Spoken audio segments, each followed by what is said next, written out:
I do love that song, but we got to get to business. I love that song, but I want to thank you all. You're special, special people. And I want to just say that, I announced I was coming over here, and I said, I love those Republicans, and I meant it. I said, except for maybe a couple I don't love. But the people in this room, I don't know if those couple are here. I don't know. I don't care if they're here or not. But we love you, and you've done an amazing job. You love the country. You're doing what's right for the country. And I want to wish everybody a Happy New Year, the most successful House Republican majority in decades. And we did it with not a big majority, right? That was not a big majority, but it's a unified majority, and it's people that know what it takes to make America great again. So together we had 12 months of unprecedented success in 2025, and now we're going to make history and break records with the epic midterm victory that we're going to pull off. It just doesn't seem to happen for people that win the presidency. It's an amazing phenomenon. You win the presidency, and we sure as hell are having a successful presidency, I will say that. But even if it's a successful presidency, there's been nothing like what we're doing. We had a very good day 2 days ago, too. But even if it's successful, they don't win. I don't know what it is. There's something psychological, like you vote against. You can win by a lot. We won every swing state. We won the popular vote by millions. We won everything. But they say that when you win the presidency, you lose the midterm. So you're all brilliant people. Most of you are in this business longer than me. That makes me smarter than you. Because look where I am, right? No, it doesn't. But I wish you could explain to me what the hell's going on with the mind of the public, because we have the right policy. They don't. They have horrible policy. They do stick together. They're violent. They're vicious. They're vicious people. And they stick together like glue. They don't have a couple of the people that we have. A couple of people, not too many, really very few. And that's why I want to just say that before we go any further, I want to express our tremendous sorrow at the loss of a great member, a great, great, great member, Congressman Doug LaMalfa, who passed away yesterday, as you probably have heard. And he was the leader of the Western Caucus, a fierce champion on California water issues. He was great on water. He wanted, release the water, he'd scream at him. And a true defender of American children. He was a defender of everybody. And our hearts go out to his wife, Jill, and his entire family. He voted with me 100% of the time. And by the way, he wasn't a 3 o'clock in the morning person. Do you know what I mean by that? Where the speaker goes, sir, could you call up? Could you call? I said, what time is it, speaker? Sir, it's 3 in the morning. Could you make a couple of calls? How many? 9. So I'd start calling 3 in the morning. I said, I shouldn't use any names. I'm just going to create problems. But hi, Jim, and I'm not talking about Jim Jordan. I never had a call 3 in the morning for him. But I said, hi, Jim, how you doing? I just called to say hello, 3 in the morning. Okay, sir. Sir, you haven't spoken to me in 3 years, and it's now 3 in the morning, so I know what you want. You want my vote? And usually almost always they'd give it, but they wanted to be called. And with Doug, I never had a call. He was with us right from the beginning. I love those guys. I must say I probably love them the best, the guys that I don't have to call. They know we're doing the right thing. I have a couple that are going to be with us all the way, but they just want the call. They want love. They need love. They're more insecure than most of you. It's true. No, most of you are secure people. They're all laughing. No, most of you are secure people. I had a couple say, look, I could have Trump call me all the time. I just have to break his ass a little bit. And he'll be calling. But I appreciate those. We actually had a little party. We opened up a beautiful section of the White House in the Rose Garden, and we had a party for all of those people that I never speak to and vote for me. And, I spoke to Doug, but I didn't speak to him never had a problem. And I was really saddened by his passing and was thinking about not even doing the speech in his honor. But then I decided that I have to do it in his honor. I'll do it in his honor because he would have wanted it that way. He would have wanted it that way. He would have said, do that speech. Are you kidding me? Do the speech, big guy. But he was a fantastic person. Man, that was a quick one. I don't know quite yet what happened, but boy, it's a tough one. He was just with us. He was our friend, all of us, every one of us. And I also want to send our best wishes to Congressman Jim Baird and his wife, who are recovering from a car accident. They're going to be okay, but they had a pretty bad accident. And we're praying that they get out of that hospital very quickly. He's going to be fine. She's going to be fine, but it was a bad accident. And I want to thank the man who has been central to so many of our triumphs. He really has been. He's the guy that would call me to make those calls all the time. He's always working. And he's a nice person. You know, he's a high-quality person. But I want to tell you, he's a very tough cookie. I've seen both sides. Not often do I have to see the other side, because he's just, by nature, he's a very fine, religious. I like that. He's a religious person. I like that. I like religious people. It usually means they're more honest. Sometimes it doesn't happen that way.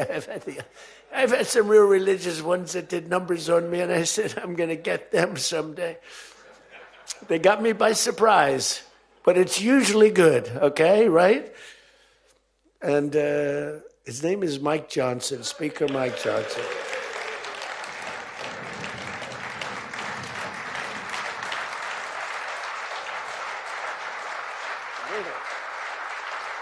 He has my complete and total endorsement. Stand up, Speaker.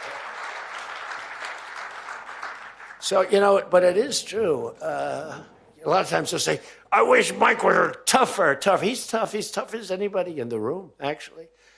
But can't be tough when you have a majority of 3.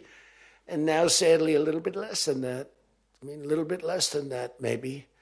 But you can't be Trump. You can't, I want you. You know, you make 10 enemies, 20 enemies. That's the end of that, right? Everybody loves him. I would say there's one person he's given up on. I mean, I think he just gave up on this guy. He's so bad. He never votes for us. But no matter how good, he won't vote for us. There's a sickness there. You know, there's something wrong. You can have the greatest bill, the greatest for the country. Forget about for Republicans. Great, great, great for the country. I'm a no vote. We don't even bother calling him at 3 a.m, do we? Huh? But I want to thank another guy who's as tough as they come, because he went through something that none of us have gone through. I went through a little shot, but I get that throbbing feeling every once in a while. But what he went through was incredible. And that Steve Scalise, he got hit hard. Where's Steve? Steve.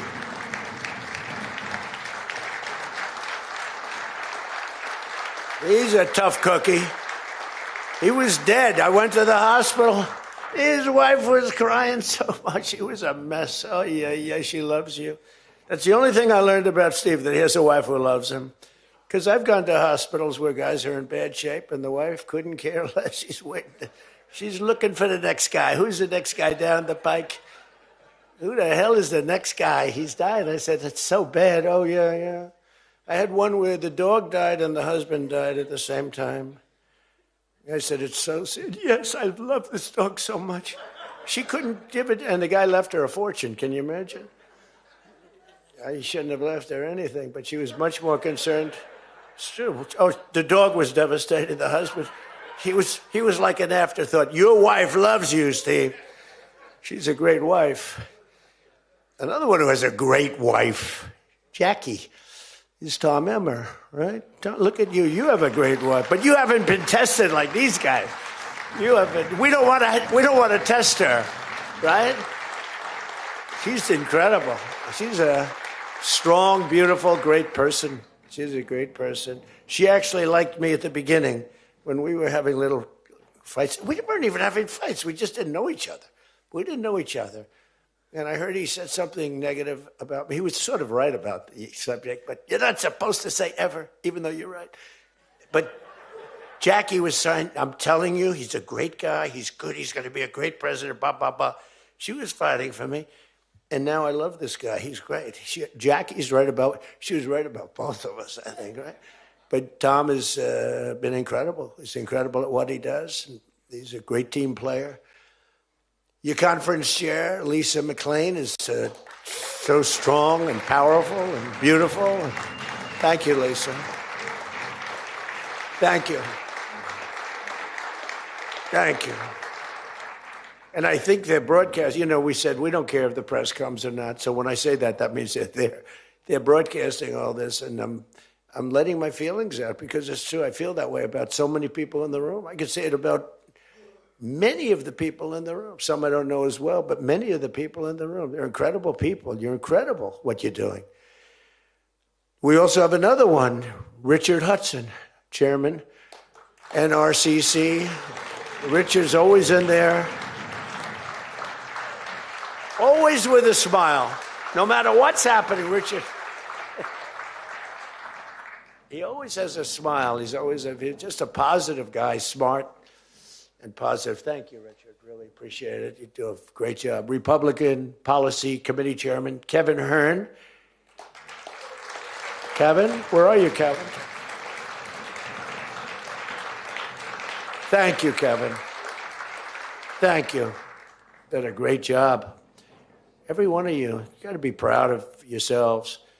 And basically the entire House Republican Conference. It's been really amazing what you've done. And we're going to give you some ammunition today. I said, I'd love to make a speech. Speaker asked me, would you make a speech? I said, sure. You think Biden would do that?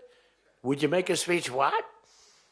First of all, people wouldn't ask him to make a speech because it never worked out well, right? Could never find the exits.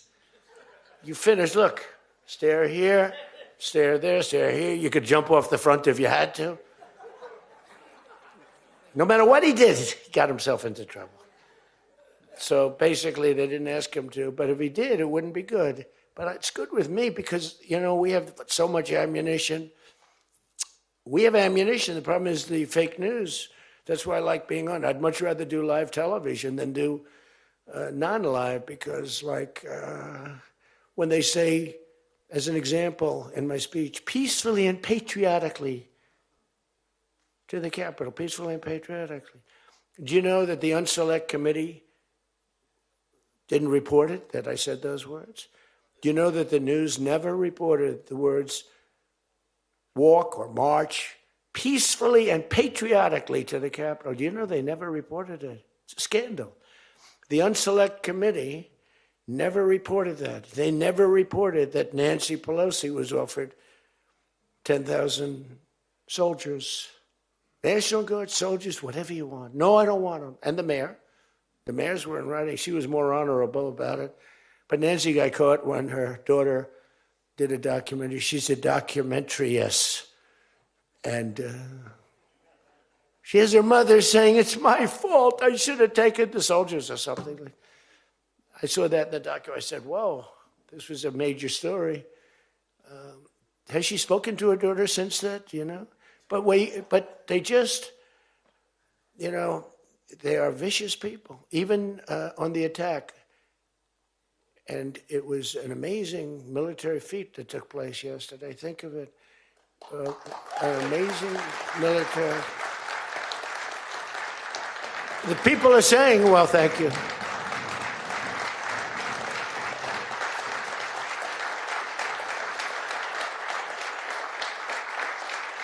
You know, people are saying it goes down with one of the most incredible. It was so complex. 152 airplanes, many. Talk about boots on the ground. We had a lot of boots on the ground. But it was amazing. And think of it, nobody was killed. And on the other side, a lot of people were killed. Unfortunately, I say that, soldiers.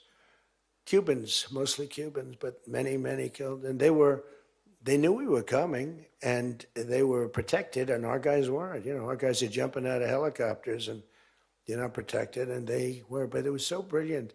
The electricity for almost the entire country was, boom, turned off. That's when they knew there was a problem. There was no electricity. Caracas said, there's no electricity. It's not the only people with lights were the people that had candles. It was just off. So we sort of got them a little by surprise. But It was brilliant tactically. It was an incredible thing.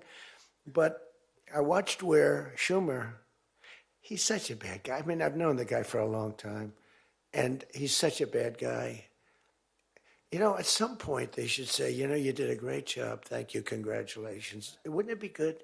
I would say that if they did a good job. Their philosophies are so different. But if they did a good job, I'd be happy for the country. They've been after this guy for years and years and years. And, you know, he's a violent guy.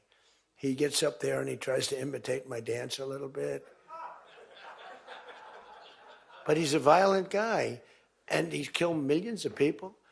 He's tortured. They have a torture chamber in the middle of Caracas that they're closing up. But he's tortured people. And now what they do, the radical left, they actually have people, and it's hard to get them. They're all paid people. Most of these people are paid. You know they're paid when they have brand new, beautiful printed signs by like the highest quality printer. And you have a woman, free Maduro. And the sign is before we even did the attack.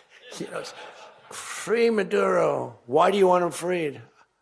I don't know, but he should be free. Oh, she reads a sign. What does that say? It says free. Well, that's what I believe. And you know, you see the sign. It's like, Lisa, we should all have quality signage like that. The one thing I want their sign maker. The guy is great. He does beautiful signage. You know, the old days was better when they used to write out their own sign, wasn't it? They'd make a sign in the basement. They'd have an old broken board holding up a sign, and it's made with a magic marker, sloppy as hell, and it meant something. But today, when you have that yellow and black, they should use different colors a little bit. But the yellow is a beautiful shade of yellow. No, I want to find out who that is. I want him to work for the Republican campaign. He's much better than our guy, whoever the guy is.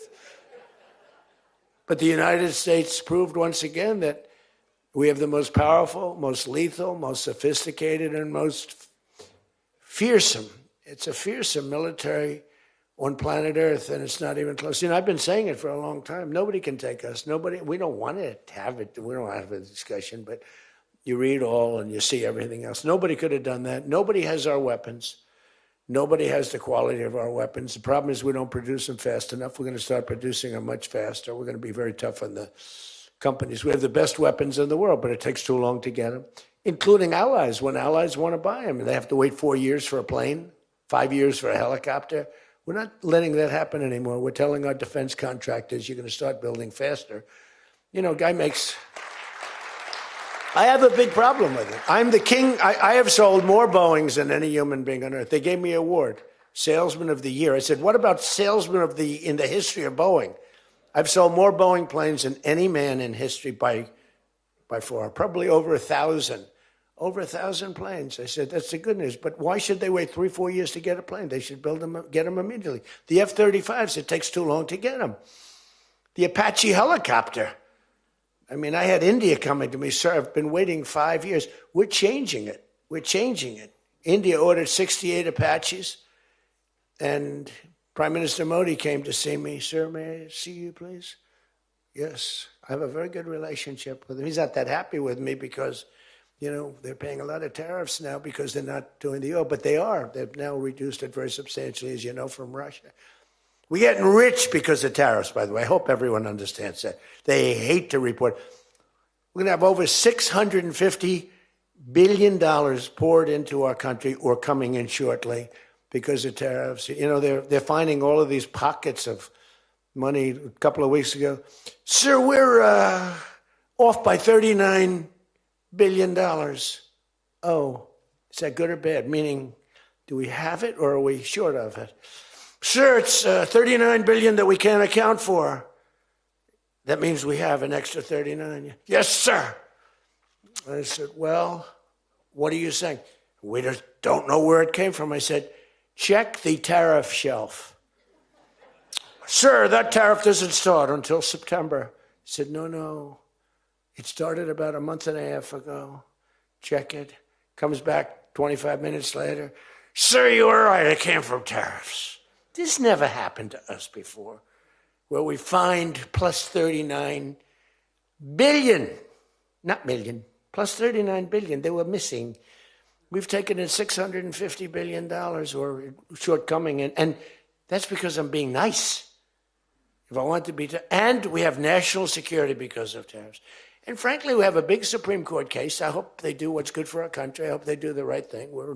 The president has to be able to wheel and deal with tariffs. Now, if you have the right president, it's good. You have the wrong president, if you have the wrong president, nothing's good. Tariffs are the least of your problems. We found that out for 4 years. We had the worst president, did the worst job. They had the worst policy. We have to even run against these people. Now, I won't say cancel the election. They should cancel the election because the fake news will say, he wants the elections canceled. He's a dictator. They always call me a dictator.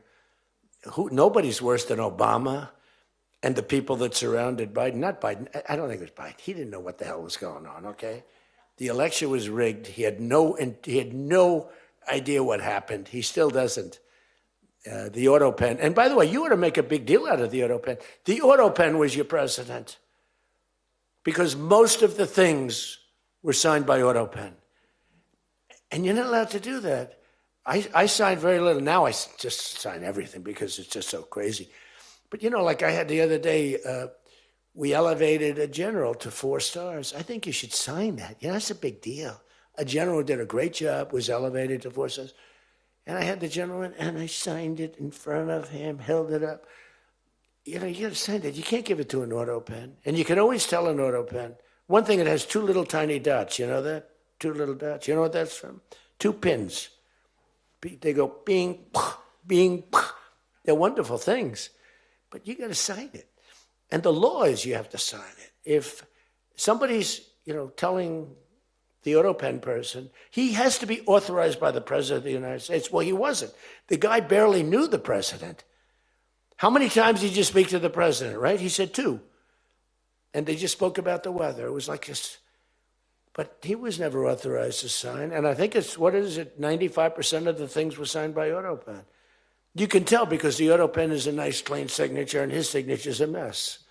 The only thing he signed was, which is nice, was Hunter's pardon. That's the only thing that we can find that he signed. Most of it he didn't sign. So somebody's sending papers to sign, and he wasn't the president. First of all, the election was rigged. You ought to have voter ID. You ought to insist on it. You ought to insist on it. Can you imagine? In California, they not only don't have voter ID, but if an official at the voting booths, which they don't have, by the way, because it's all mail, if an official, a voting official, even asks somebody for voter ID, sir, would like to see your identification. Do you come from our country? They put him in jail for tampering with the election. Okay? We got to straighten this out before it gets too crazy. California is more corrupt than any place. California is more corrupt than Minnesota. And I won Minnesota. Well, Tom's going, I think so. Well, it's close. It can't be proportionately, probably nothing's more corrupt, right? We got to win something. Yeah, right. He says you got to win. I'll tell you what, I did great there 3 times. I was surprised 3 times. Those elections are corrupt. They got you 1 time, too. But I heard a long time ago, but they got you. But they got to straighten those out. But we have to have voter ID. And when you confront a Democrat about voter ID, like in a debate or something, I said it a couple of times with Biden, and they're very embarrassed when they say, we want voter ID, voter identification. The only reason somebody doesn't want that is because they want to cheat. Our elections are crooked as hell. And you can not only win elections over that, and not only win future elections, but you'll win every debate because the public is really angry about it. And you ought to pass the SAFE Act, or whatever you're going to call it. Are we going to SAVE Act or the Save America Act? I think we're going to change the name a little bit. You're going to put that up for a vote? I think everybody in this room certainly should do it. And it's a bad vote for them because they're voting against things like voter ID and other things that are almost equal to voter ID. But when somebody says, no, we don't want voter ID, that means they're crooked. And the public understands it. You win elections with that. But I think it would be really important, Save America Act, if you would put that up for a vote. It's got my total endorsement. And all it is common sense things about the election. And they'll fight it like crazy because they cheat. That's the only way they can win. When you have policy so bad, when you have policy with men and women's sports, and they fight like hell for it. They still are. I saw the other day a person that you know very well, a congressman, was fighting like hell. And, I was out the other day with somebody, and I was with an ex-football player. The guy was massive. His leg was like this.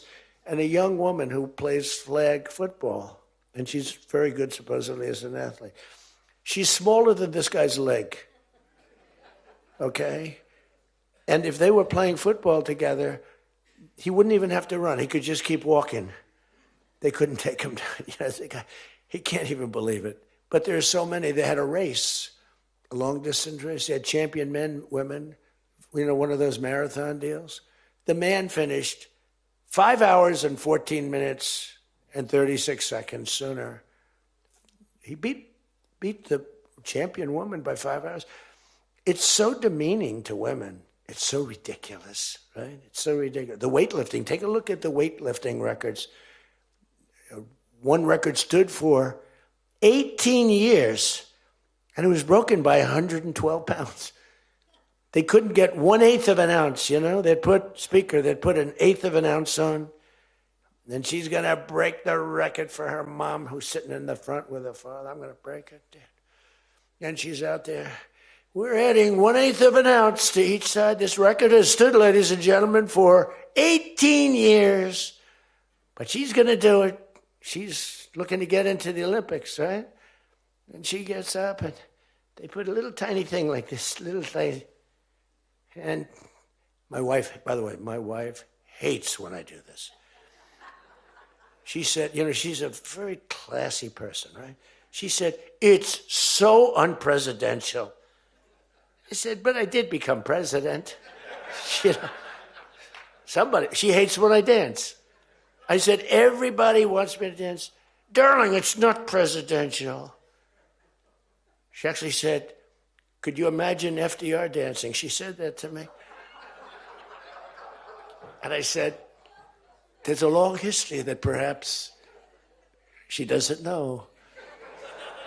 Because he was an elegant fellow, even as a Democrat, right? He was the attack by Japan, he was quite elegant. But he wouldn't be doing this. But nor would too many others. But she says, darling, please, the weightlifting is terrible. And I have to say this, the dancing they really like. She said, they don't like it, they're just being nice to you. I said, that's not right. The place goes crazy. They're screaming, dance, please. But the weightlifting, but no, the girl gets up. And you see, I want to be more, but I have somebody watching. I want to be more effusive. I want to really, But she gets it, and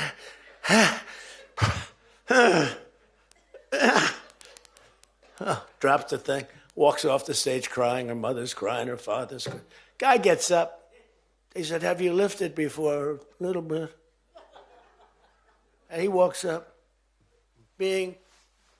He could have gone ding, ding, ding, ding. I think it was 112 pounds, right? It's crazy. Or the beautiful boxer. They have boxing now. And that they have a young gentleman who transitioned. He was a very good boxer, but he wanted to be a woman, which is, to each his own. Because I want to be very liberal when it comes to these subjects. I'm trying to get that vote. It's not an easy vote to get. It's very tough for me to get it. But he transitioned, and he transitioned. And the girl was a champion boxer from Italy, remember? She got up, first round. He hit her, boom, with a left. A left, for those, everybody here knows about. But a left, Lisa knows better than anybody. But a left is defense. He goes, boom. She's like, oh my. She walked to the corner, remember? She didn't go down, but she did everything else. But she said, I've never been hit like that before. I don't want to go out again. You can do it. You can do it. Bang. She walked off. She said, He happened to win the gold medal, that young woman. He won the gold medal. There were two transition people. They both won gold medals. The whole thing is ridiculous. You have policy on your side. They don't have policy on your side. Right? You have policy. And I saw this guy fighting like hell. The swimming records is ridiculous when you look at the swimming, any records. It's crazy. And it's so demeaning to women. Women are the, and for a long time, they refused to talk about it. They were embarrassed to talk about it. Now they do talk about it. They talk about it openly. But they have the worst policy on everything, open borders. We want open borders. They still want an open border. We did the greatest job ever on borders. And I think they forgot it. My guy said to me today, I have a great guy, Ross. He's the greatest speechwriter. He said, sir, let's not mention the border. Nobody cares about the border anymore. Can you believe it?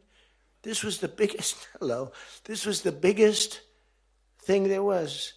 It says to me, nobody cares about the border because it has a shelf life.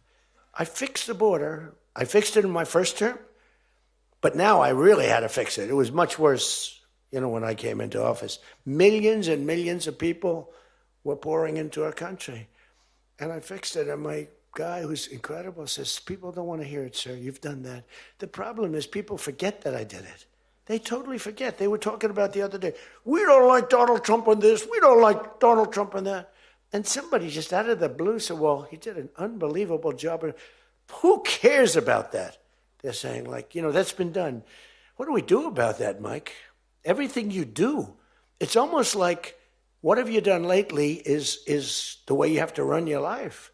In other words, I could have the most unbelievable 4 years, and I guess I'm not allowed to run. I'm not sure. Is there a little something out there that I'm not allowed to run? But let's assume I was allowed to run.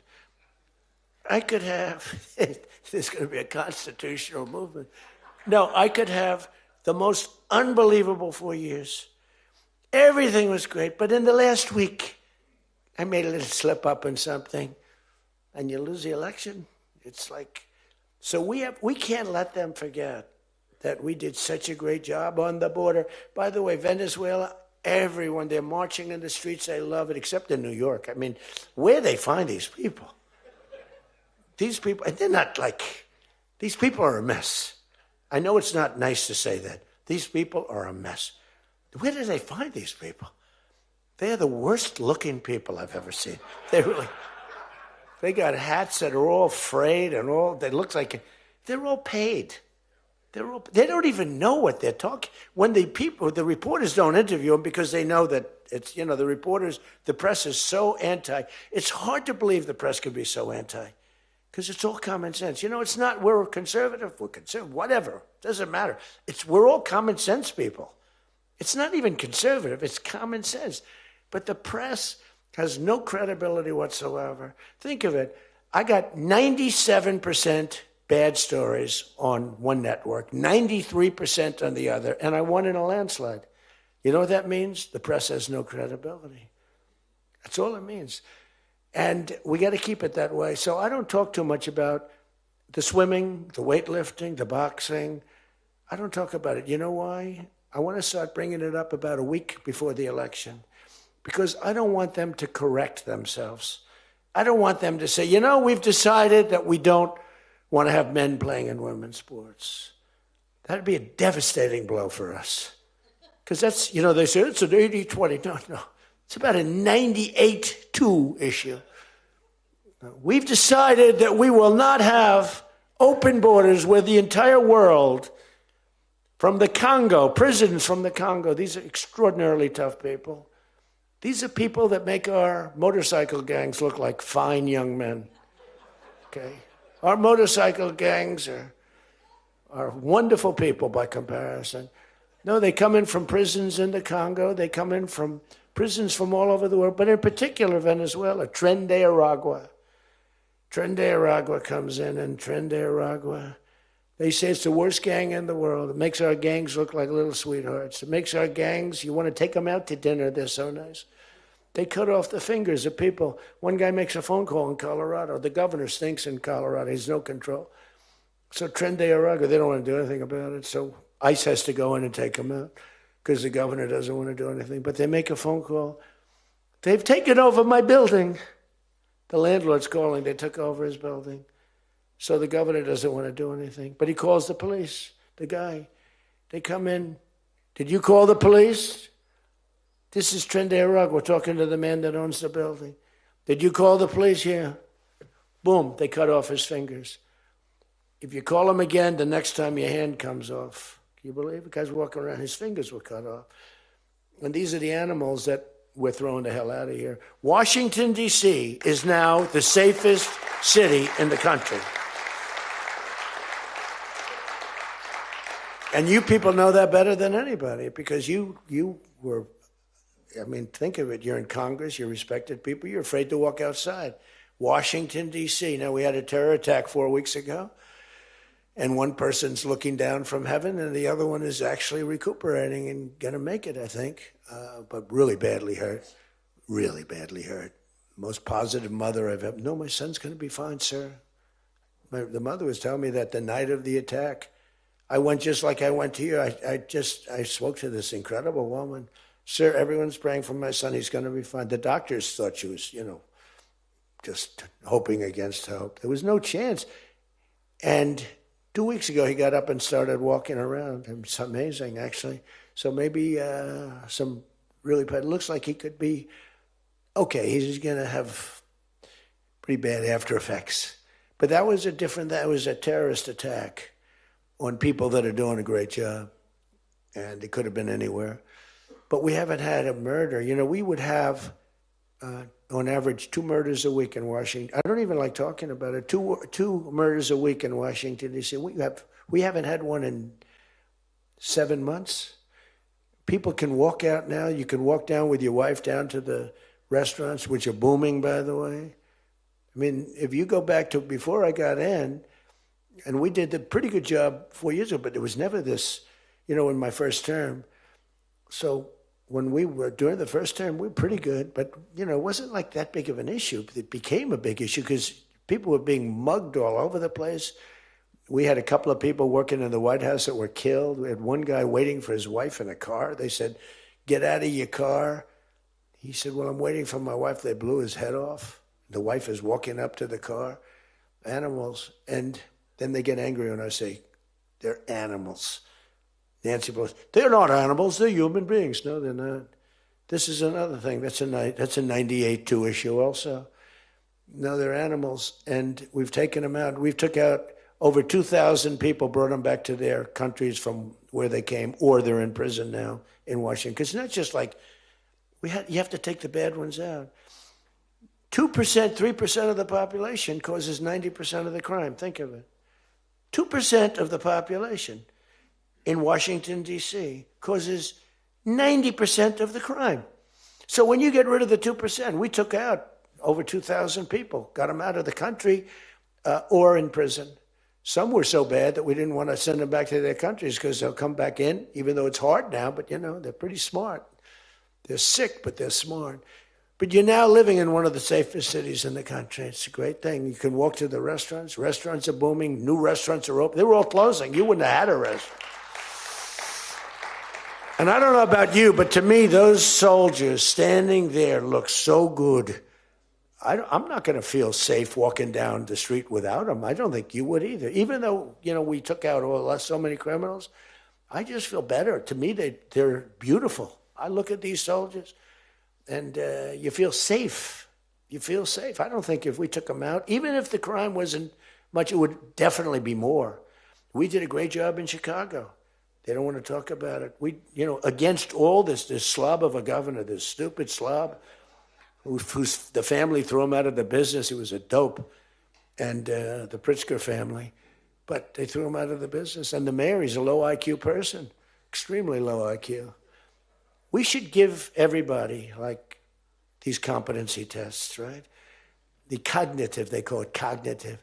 I'm the only president that went for cognitive. I think every president and vice president should be forced to take cognitive exams, mental tests, like, are they intelligent? Wouldn't it be nice? Do you think Walsh could pass a cognitive test, as an example? Do you think Kamala could. I don't think Gavin could. He's got a good line of crap, but other than that, he couldn't pass. I mean, here's a guy who didn't want to have water coming down from the Pacific Northwest. Why? You know, they have a little tiny fish, this big, it's a little tiny fish. Not doing well. You know why? No water. They're sending water. It's too much. It's killing the fish. So they cut it off. And then they have 25,000 houses burned down. They don't know why. No, I think, I believe in it. I'm the only one that took a cognitive test. I do, it's the worst. If I don't do a medical exam, because I've had times where I went longer, because I'm busy. If I don't do a medical exam, they say, Trump's not doing an exam. There must be something wrong with him. If I do the exam, they say, why did he do this? Why did he do this part of an exam? He did too much. There's something wrong with him. Do you remember there was a period, Mike, where I had 32 days in a row. I did one press conference, 2, 3, sometimes 4. I do them behind the desk. I don't even just do it. I do press conferences. But I do many press conferences. So in 32 days, and then one day, just one day. This is 32 days in a row. Must be some kind of a crazy record.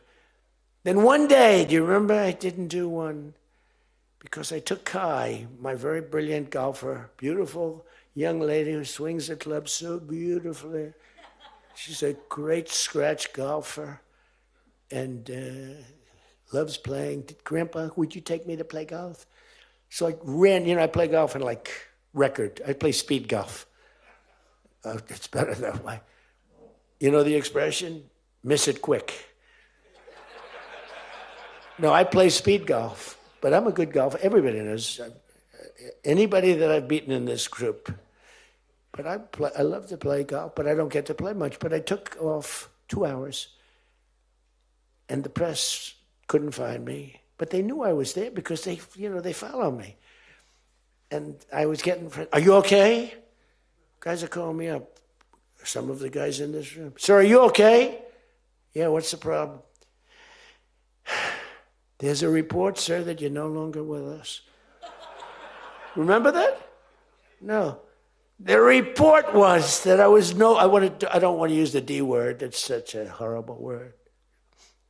Dead. I don't like.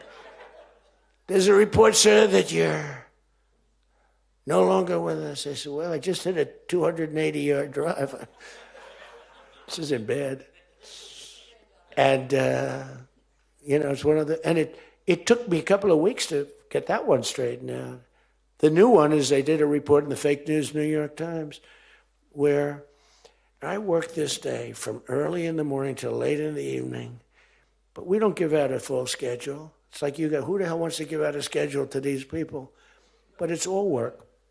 And this, in particular, this day was brutal. I never got to leave the seat. You couldn't do anything. It was just one after another after another. And this went on from early in the morning till late in the evening. And my people gave out a report. He had lunch. They show a report, lunch with somebody. And they did a story. Donald Trump is slowing down. He only had lunch. And then he went back up. And they said, that's malfeasance, whoever did, right? No, it's terrible. I was actually more angry with my people than I was with the New York Times. But they wrote a story, and it takes you a period of time to recover from these hits. And it's almost no matter what you do, but you have to keep a positive eye. But we have a fake press. We did a thing that's so incredible on medicine that nobody has ever done it, reducing favored nations, most favored nations, we reduced the cost of medicine at levels that have never even been dreamt of before. We should win the elections on just that thing if we did nothing else and went home, go home. We did favored nations where we're bringing down the price of a pill. As an example, in London, the pill sells for $10. In New York, it sells for $130. That's 13 times as much. Most favored is I want to pay what the lowest nation in the world is paying. everybody knew about it, but nobody had the guts or the stamina to do it, or the respect from other nations, but I do. And then you also had to get the drug companies. The drug companies were not easy, but they were much easier compared to the other nations. So the other nations used to tell the drug companies, we're not going to pay more. It kept it for years the same price. Everything, we just kept going up, up, up. And finally I had the drug companies and I said, listen, fellas, you can't do this. Can't do it anymore. I'm not going to let it. We're going to do it, and you're not going to do it. And I did things to them that were brutal, but I really found out it was the nations that were so tough. So when France was told that the pill will go from $10 to $30, it's a big increase, right? But it's not really. And that ours would come down from $12 or $13 down to $30. So theirs would go from 10 to 20 or 30, and ours would go from $13 down to, meaning $130 down to 20 or 30. So it's a huge drop for us. Now, depending on the way you calculate it, it could be thousands of percent down. It could also be 90% and 80%. You know, there's two ways of calculating. I don't know if you know. They said Donald Trump exaggerated. Now, there are two ways of calculating it. But calculate it at 80, 90%. But the other way is more accurate, like 900%, because that's what it really is. But there are two ways, but use, to be generous, 90%. There hasn't been a reduction in 28 years, except for the 1 year where I got it down 1/4%, and I had a news conference. I was so proud of myself. The drug prices, prescription drugs, are going to be down by thousands of points, thousands. On that one item, you should win this election. The New York Times barely wrote about it. The other papers barely wrote about it. Nobody even knows that the drug prices. Now, people will say, you don't mind if I don't read this crazy teleprompter, do you? Because, do you mind? Because I have, it's called standard. But these things are so important because you guys got to get elected. Because if you don't get elected, we have a country that's going to go to hell. So we can't play games. Ladies and gentlemen, the sun will rise tomorrow, and when it rises, we don't need this bullshit. We need to talk about favored nations. And your numbers are coming down at levels that nobody's ever seen. We inherited high prices. We inherited a mess. We inherited the greatest inflation in history. And you know what was knocking it down? The bad economy that we inherited. We inherited bad. We now have the hottest economy in the history of our country. We have $18 trillion being invested in the United States. You have, every one of you have car plants, AI plants, plants of all different types. Because of tariffs. I hope we get the good ruling from the Supreme Court. I only hope we do, because it's given us tremendous national security. So let me just finish up, because I weave. I love to weave. If you ever weave and don't come back to the point, then that's a problem. Then you say, but when you weave and you go here and boom, boom, boom, always coming back, then you're in good shape. But what's happening is, by doing what I did, we're getting numbers that are so low. But what did I do to the countries? I said, France, your health care for prescription drugs is going to go up triple. It's going from $10 a pill, just as an example. I called it the fat drug. You could say the fat drug, Ozempic. Ozempic is $80 in London, and it's $1,300 in New York. The fat drug. A friend of mine called me up. He said, what the hell is going on? A very rich guy, but I said, the fat drug doesn't work on you. Why are you even taking it? The drug has failed miserably, but he's a very loud, boisterous. He's not a bad guy, not a great guy, smart as hell. But he's a very rich guy. This drug, he could have paid millions for it. It wouldn't have mattered. But he said, in London, I'm paying $80. In New York, I'm paying like many times more than that. What the hell is that? That's because of what's happened. Because the nations held us back. So the drug companies, I had made a deal with them. You're going to do it? They said, whatever the nations agreed to. The nations were a bigger problem than the drug companies. So I said, you tell me they'll never agree, sir. I said, 100% they will. 100%. They said, sir, the smartest guys, Eli Lilly, Merck, Pfizer, all genius. They're all making numbers you wouldn't believe. The defense contractors are making more. That's why I'm going to say, you're making $45 million a year and you can't produce a frickin' helicopter for 7 years? We're going to talk to them about that. But I said to the France, I called up, as an example, France, just as an example, I like him, he's a nice guy. Emmanuel, you know Emmanuel Macron. I love the French accent. Emmanuel. They said, listen, you're going to have to raise your prices a little bit because we're paying 14 times more than you. That's a lot, right? We're paying numbers. In other words, we're making up for all of this deficit. No, Donald, I will not be able to. Mr. President, please excuse me. Most of the people call me Mr. President, except for people that don't respect me, they call me Donald, which there are probably a lot of them too.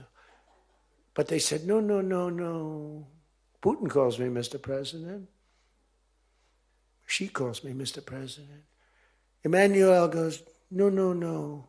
We will not do that. Yes, you will, Emmanuel, 100%, because I was told they wouldn't do it. And this is, you can take Emmanuel and add up Hans, you can add up Ludwig, you can add every name in the book. It's all the same. The answer is no. We're not going to double our drug prices. Not for you or anybody else. I said, yes, you are, 100%. We are not going to do it. No, you don't understand. 100%. You're going to do it and you're going to like it. They go, I don't understand. I've told you 5 times, why do you keep saying you're going to do it? Because I'm always right about, Trump is right about everything, right? I said, the hat. Trump is right about it. I have been right about everything. Got to keep it going. Is there wood up here? Hold it. I always like to, just in case. Trump was right about everything. And I said, so you're going to do it, Emmanuel? No, I'm not. I said, okay, here's the story, Emmanuel. If on Monday you haven't agreed to every single thing that we want, I'm putting a 25% tariff on everything coming out of France, including your wines, your champagnes, and everything else. No, you cannot do that. I said, I can do that, and I will do that. Even for national security, I'll do that, but this is for medical security, and 100%. Now, let me explain. The tariff I'm imposing on you is 42 times more expensive than what I'm asking for you in return. So you can either have a 25% tariff added on to you, like I did with China on fentanyl. I put a 20% penalty tax on China, and it's drying up because the tax is far more than they make with fentanyl. But with the other nations, I said, you're going to do it. And you know what he said? You can't do that to me. I said, yes, I can. Don't worry about it. It's not going to be that bad. You just have to explain it to your people, your 39 million people, that, by the way, don't vote by mail. They vote on paper ballots. They tried voting by mail, and there was fraud all over the country. We're the only country that votes by mail, essentially. You know that, right? You know, Speaker, that's another thing. We're the only country that's stupid enough to vote by mail. Even Jimmy Carter's commission said, don't do it. But just to finish so that you won't say he wanders. Emmanuel said to me, Donald, you have a deal. I would love to increase my prescription drug prices by 200% or whatever. I would love to do it. It'd be such an honor. Whatever you want, Donald, please. Don't tell the population. Please, Donald, I beg you. Every country said the same thing. No, we will not do this. Some were strong, some were very nice, some were rude. But they all said one thing, no, we won't. And within, I'd say on average, 3.2 minutes, they were all saying, we would be honored to quadruple our drug prices. So we would be honored to quadruple our prices if that's what you like. We want to make you happy. Okay. Therefore, I will not charge you a tariff, and you're going to increase your drug prices by 3 times what they were paying 2 days ago, right? And we have now favored nation. You think Biden could do that? I don't think so. Think Biden ever thought of it? Now, everybody's wanted favored nations, but everybody knew it was impossible to get the countries to agree to it because they wouldn't have done. And they've been doing this for 40 years or whatever it is. We were subsidizing the entire world. That's just one of the many things we're giving. But you should take that thing. That's going to save. Now, that also, when you add that to healthcare, your drug prices are much lower than what you projected. So we're going to reduce healthcare by a lot. One other thing. On healthcare, it's never been our issue. It should be our issue. We had a very nasty vote from a couple of people. I guess Collins, I guess Lisa Murkowski, and I guess a man named John McCain. Remember? Thumbs down. You remember. He said, I'm all for 10 years he campaigned. I don't want to be nasty, but for 10 years he campaigned on Obamacare. We're going to destroy Obamacare. We're not going to do it. And then we're going to terminate it. And then it was a little surprising. We could have had health care, good health care. Obamacare is bad, and the people understand it's bad, and the premiums are horrible. But one thing I've learned a lot about health care. I found health care sort of like not of tremendous interest, but it was very important. And I made it of tremendous interest. So I made a statement a couple of months ago, because I saw the numbers. I said, boy, because, I like to see what's going on. That's one of the reasons. By the way, we set an all-time record again today. We have the highest stock market in the history of our country by far, every single month. That's another thing you should camp. They like to demean that. What the Democrats, well, that doesn't mean anything. That's just, no. That means jobs, and it means 401ks, because a lot of people have 401ks. And they have, best lawyer in the room, the best. Have 401ks, and they have 401ks like, I had a young policeman. I told this story twice, but it was the same thing. This was a recent case. I had a case years ago because I had a great economy. We had the greatest economy in history during my first term. My first term was a tremendous success. But again, nobody wants to talk about that. We rebuilt our military. We did things that nobody could have done. We did a great job. This term is blowing it away. It's blowing every term. There's never been a president that had a year like this, especially a starting year. And we should win based on that too, all things. But the 401k, so there's a policeman, and he comes up, and he was guarding me along with lots of other people. Sir, I want to thank you. What? My wife thinks I am the worst investor in the world. And for the last year, she thinks now I'm Warren Buffett. She said, you're smarter than Warren Buffett. You're a better investor than Mr. Warren Buffett, sir. I said, how's your 401k? It's doubled. It's going up. It's going up. I said, just relax. But 401ks are through the roof. Those are us. Those are the people. We have the highest stock market in history. 47 days out of 11 months. We have just a piece of the last month left for the first year. 47 days out of 11 months, we hit a new record. Well, we hit one last night. We hit another one today, I understand. But we hit one last night, a new record, brand new record. All exchanges, not just, Dow. Dow was up, but all of them. We have another record, that's the 47th time in 11 months that we've hit an all-time high. And the future, because we have more money coming into our country than any country has ever had by far. The record was about $3 trillion many years ago by China. We've got $18 trillion pouring into our country. You know why? Because of tariffs. Because if they build a factory, they don't have to pay any tariff. But if they make it in another country and they send it in, they have a very big tariff to pay. So they can't pay that tariff. So what they do is they come in and they're building. By the way, this is what China did to us for many years. It's just reversing it. Other than we have a great product. We were losing our product now. Tell you what, if I had lost this election, if you had Kamala, it's the same thing, Joe and Kamala, I call them equals. If you had Kamala come in, I believe that our country would have been Venezuela on steroids. I used to say that during the campaign. If I don't win, we're going to have Venezuela. So we have 18 trillion coming in. I think we could hit 20 trillion by the time the year is up, right? It's less than 1 year, 18 trillion. The record is $3 trillion. $3 trillion is a lot of money. 18 trillion is not even thinkable. That's all investment. That's building factories. That's building plants. You know how many car factories we have? Half of you guys are having car factories.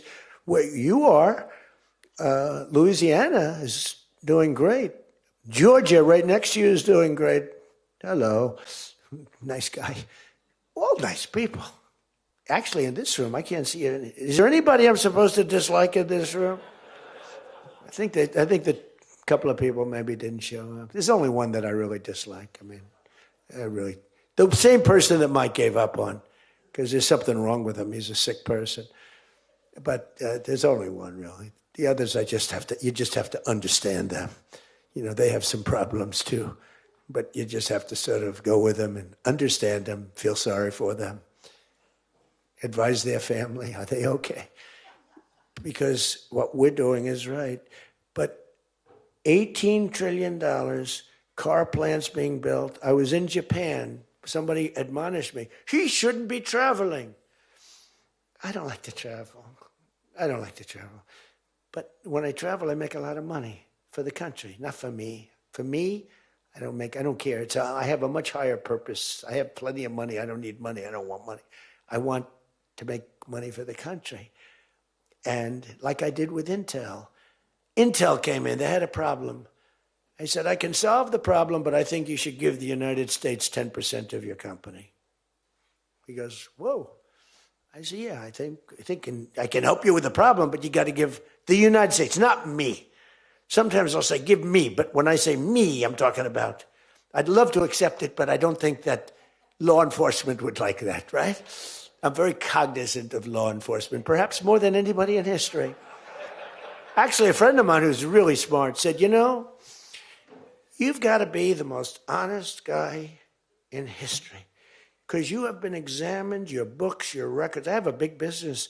Every record, I had these Democrats hired the biggest accounting firms, the biggest law firms, the biggest. I went through years of abuse. And here I am. They didn't find anything wrong. Remember? We want his tax returns for years. We want his... Finally, the Supreme Court, shockingly, I'm the only one. This couldn't happen to anybody else. You have to give your tax returns, right? I gave my tax returns. They're from here to here. It's a big business. It's a great business. And I built a great business, like much bigger and better than anyone even understands. But I gave my tax returns. They go from here to the ceiling practically. They got them. Headline, Trump to give tax returns. Supreme Court ruled I had to give my tax return. Can you believe it? Everyone said, you're not supposed to do that. And by fighting, they think you're trying to hide something.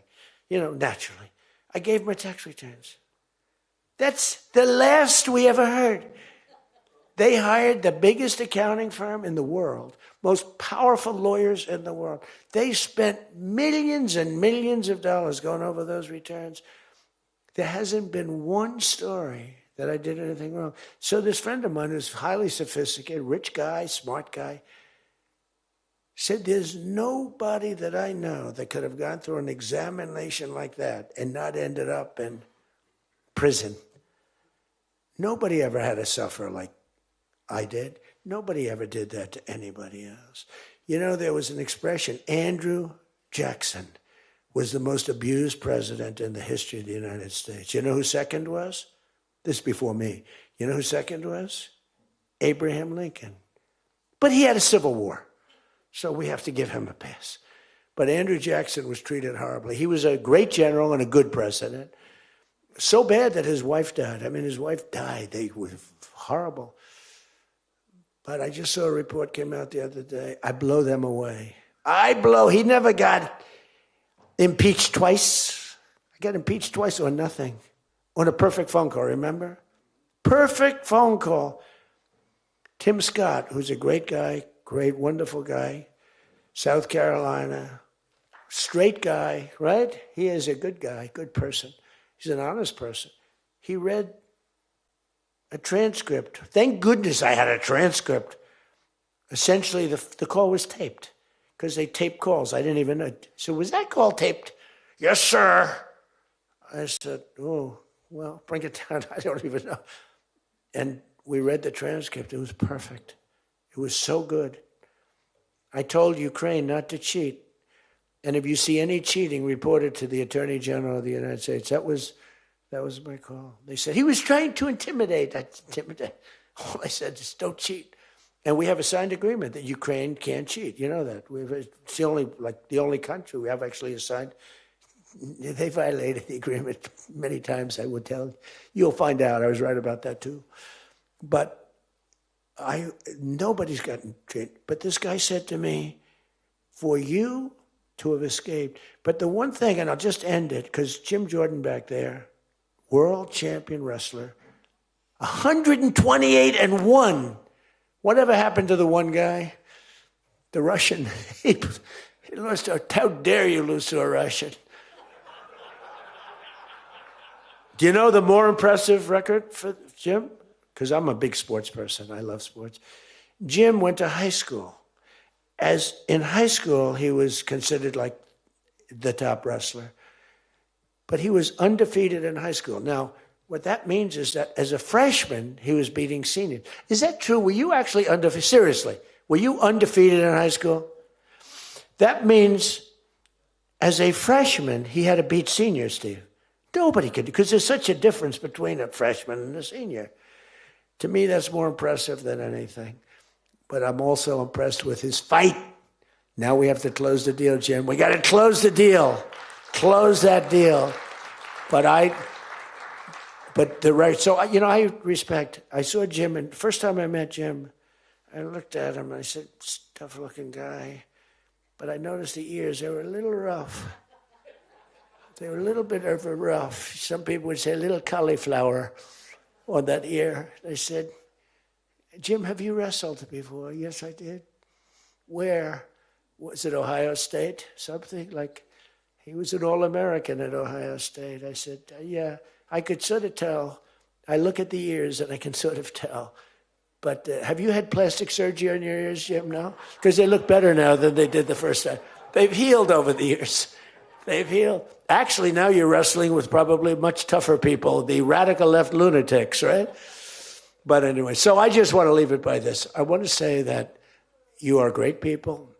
We have all of the policy. We have wonderful, just stay together. We got a few people that make life very difficult. They don't have that. I used to say they don't have a Mitt Romney in their midst. I mean, Mitt Romney was very difficult. You know, he was almost like, for them, he was on the Senate side. But we have a couple of people that are really bad. I mean, they're bad, but maybe they'll straighten out. Maybe somebody in the room can sit them down and straighten them out, because what we're doing is the right thing for the country. We're not Republican or Democrat. We're doing the right thing for the country. If you look at what we're trying to solve the healthcare problem. We're trying to get better healthcare at a lower price. I mean, that's a good thing, right? And the one thing I learned, and just in concluding, and I said it like a month and a half ago, and it was the number one thing in the country. Even the fake news covered it. They tried to put a negative spin on it, of course. I said, I read a story about insurance companies making a fortune. A fortune. Their stocks were up 1,700%. Who invested recently in a stock that's up 17? And that's because the money that they're getting from Obamacare is massive. And the government generally. That means they're making a fortune. And as soon as that, because I have a natural, I don't want to say it again, but I have a natural business instinct. I do. I've always done things. I've done some things that people said you're crazy and I made a lot of money with. I've done a lot of things that were good. I have an instinct, right? Somebody said, he's got the best political instincts of any politician in 150 years. I said, no, I don't. I really don't believe I do. I think I have good instincts. I have common sense. But they said that it was a very complimentary statement, but I don't believe that's necessarily right. But I do have good policy. I have good common sense. And maybe they wheeled that into instincts. And I did become president, so can't be that bad. And I never did it before. Don't forget, I ran for president. I had a politician telling me very strongly, they said, sir, I've run for office 20 times and I've won 17. And I know what I'm talking about. This was at the very beginning of my first time. I said, well, I've only run once and I won, but I won for president. He said, you got me in that one. He's actually sitting in this room right now, that son of a gun. He knows who I'm talking about. He was giving me a hard time, but he's turned out to be a decent person. Not the best in the room, but a decent person. He's not my favorite in the room, but he's decent. But we have one thing that's really strong. Uh-oh, it's a fake news. Pulitzer Prize, right, Doug? Pulitzer Prize. He got one for the bullet. He had the bullet, but he got how many Pulitzer Prizes? 3 Pulitzer Prizes, and all talented guys. These are great guys. I don't like the people back there as well. These are the ones that take the pictures. Make me look thin for a change, Doug. You're making me look a little bit heavy. I'm not happy about it.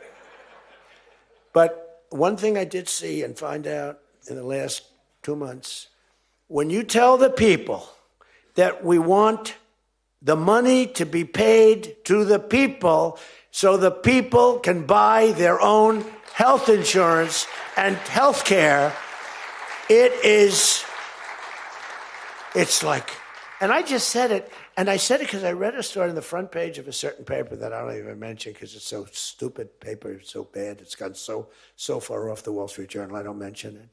I refuse to tell you that it's the Wall Street Journal. They've lost their way. This is not the Wall Street Journal of old.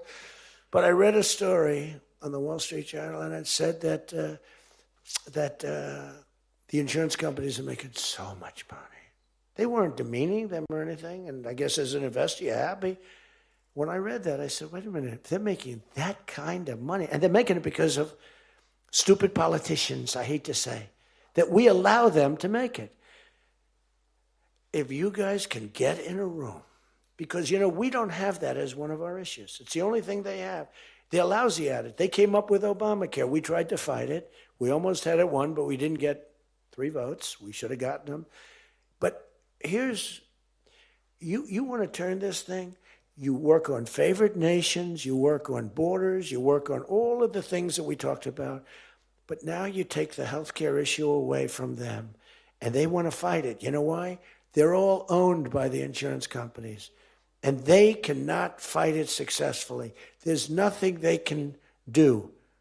That's like almost the voter ID thing. When they try and fight, I watched a guy trying to explain why we shouldn't have voter ID the other day, and the guy was a fool. He looked like an idiot. This is the same kind of an issue.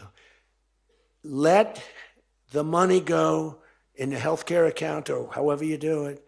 Let the money go directly to the people. Now, you have to be a little flexible on Hyde. You know that.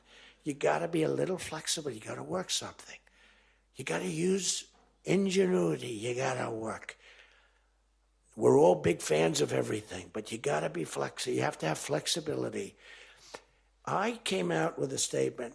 Let the money go not to the big fat cats and the insurance companies that made 1,700% over the last short period of time. Let the money go directly to the people where they can buy their own health care. And I'm not sure that I've ever said anything that was more impactful. I say a lot of things and have a lot of good ideas. And this was an idea that, the whole world went crazy. The whole country went crazy. The world went crazy with envy. If you can somehow do that, Mr. Speaker, Tom, all of you, Steve, if you can do that, this is going to be your issue.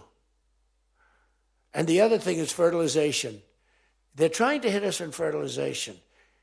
They were dead on fertilization when I got a call from a very wonderful young senator from Alabama saying they had just lost a case And the case, I've never been met with such scorn. Friends of hers were just going crazy.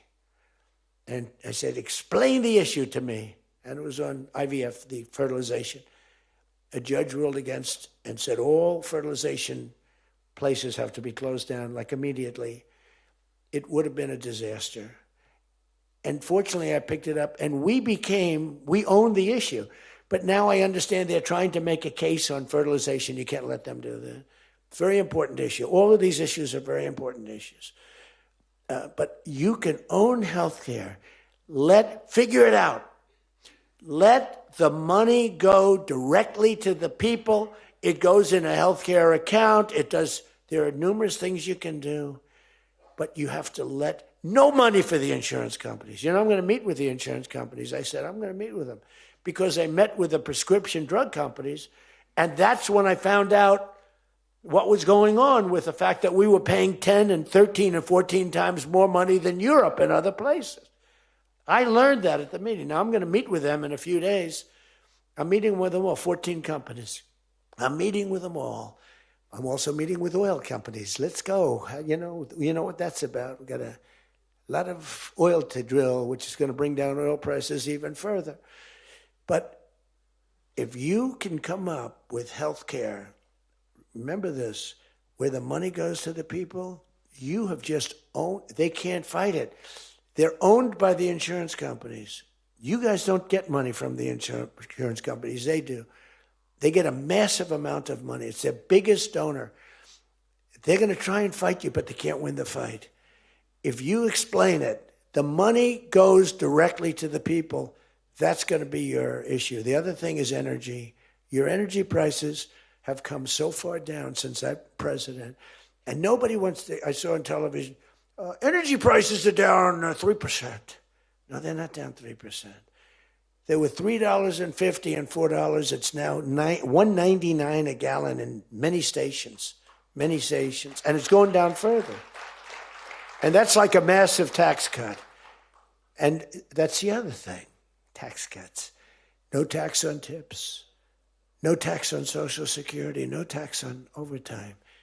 Now think of this, no tax on tips, no tax for seniors on Social Security, no tax on overtime. You're allowed to deduct if you buy a car and you take out a loan on the car. For the first time ever, middle-income people, all people can deduct, but they never got a deduction before like this. It's only for rich people. They got them. They have so many deductions. You're allowed to deduct the interest against your taxes. Nobody thought it was possible. It's going to be phenomenal for the car companies, but it's even more phenomenal for the people. It's like getting it's like paying half for the car. All of these things, you have so much ammunition. All you have to do is sell it. Taxes. But the one thing they know about the taxes, I call it the great big beautiful bill. I think it's even better. But the great big beautiful bill is just that. There are so many goodies in the bill, you have to get the word out. Because the people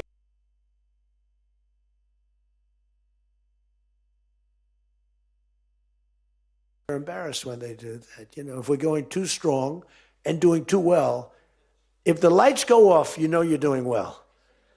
If the lights are on, you got yourself a problem, okay? I see that little red light. That light goes on. If that light, that's bad, isn't it? If that light goes off, you know that you're doing a good job because you're fighting the Democrats and you're fighting the fake news. And it's amazing that they can be so stupid. And they don't have credibility anymore, and you can beat them. I mean, it's the old thing that, never fight the news, but you have no choice because it's almost like they become radicalized. But you are fighting the news, but you can beat them. That's why I'm standing here. I mean, I had Kamala. I was beating Joe by 30 points, and then they changed him. That's like a fighter in the ring. He's losing, and they said, let's put somebody else in to take his place. Very unfair. They changed in the middle of the election. They said, he's going to lose, so let's give somebody else. And fortunately, she was just as bad as him. Probably slightly. I don't know. Would you say as bad or worse? Close. Pretty close. But it took 6 weeks. It was a honeymoon period. 6 weeks. Took 6 weeks to find out that she didn't have what it takes. But you got to win the midterms. Because if we don't win the midterms, it's just going to be, they'll find a reason to impeach me. I'll get impeached. We don't impeach them. You know why? Because they're meaner than we are. We should have impeached Joe Biden for 100 different things. They are mean and smart. But fortunately for you, they have horrible policy. They can be smart as can be. But when they want open borders, when they want, as I said, men and women's sports, when they want transgender for everyone, bring your kids in, we're going to change the sex of your child. Just send them our way. In some cases, like in Minnesota, they don't even tell the parents. Is that right? And nobody believes it when I say it. I think we have 6 states. Nobody, am I correct? Okay, Tom Emmer said yes, so. But it's true. Where the kid comes back, they keep the kid. They operate on the kid. They don't tell the parents. It's not believable. We have great, solid common sense policy. They have horrendous policy. What they do is they stick together. They never have a no vote. They impeached me. I never knew I was going to be impeached. I get a phone call. You just got impeached. I said, what does that mean? It took them 10 minutes. They impeached the president of the United States, who did a damn good job. I rebuilt our military, Space Force. I got everything. I did a lot. They impeached me for nothing, twice. For nothing. Fortunately, you were on our side, and we were unanimous. And the second time, the few people in this little group, like Rice and this, they're all gone. Every one of them is gone, except one that we're going to sort of let ride with. Some guy that has a state that you might as well just let him ride. But think of it, everyone's gone. Everyone's gone. It makes me feel so good. I don't want to feel vicious, but I'm so happy that everyone. And they're seriously gone, too. They lost in landslides. This guy named Rice, he lost by 48 points, right? Remember him? Oh, no, there he is. What a job you did, Mr. Fry, Congressman Fry. I looked around for somebody. It's true, this was a good choice. We've made some bad choices, too, because you have to do it. I said, who the hell can run against this guy, Rice? It was a Trump plus 40 district. They had riots around his house that night. You know, he voted, I vote to impeach. And that night they had riots. So they said, who the hell? Just give me somebody. A warm body. And then, no, it has to be a living, breathing person. And then if I could get a genius, it would be good. And we got a guy who is so good. He's been, I think, are you happy with him? I think so. Stand up, bro. He's great. I said, where does he come from? He's like a senator, state senator or something. I said, all right. I spoke to him one time. I said, you're accepted. But little did I realize how good he was. You did a great job. You've done a great job, and the people love him. So he has done a great job. I just want to say this. I haven't read one word on this thing. Who the hell else could do this? And I think I gave you something. It's just a roadmap, and it's a roadmap to victory. You have so many good nuggets. You have to use them. If you can sell them, we're going to win, because we've won 2 races in like 50 years. It's, for whatever reason, I don't know why, but just don't fight it. It doesn't make sense. There have been 2, and they were unusual circumstances. So whether it's a Republican or Democrat, whoever wins the presidency, the other party wins the midterm. And it doesn't make sense, because we've had the most successful year probably in the history. They say, and now you add what happened essentially yesterday, we've had the most successful first year of any president in history. And it should be a positive, and make it a positive. So with that, I leave you. I do. And I started by saying I love you all, and I'll end by saying I love you. You're amazing people. What you do for this country is incredible. And thank you all very much. Thank you.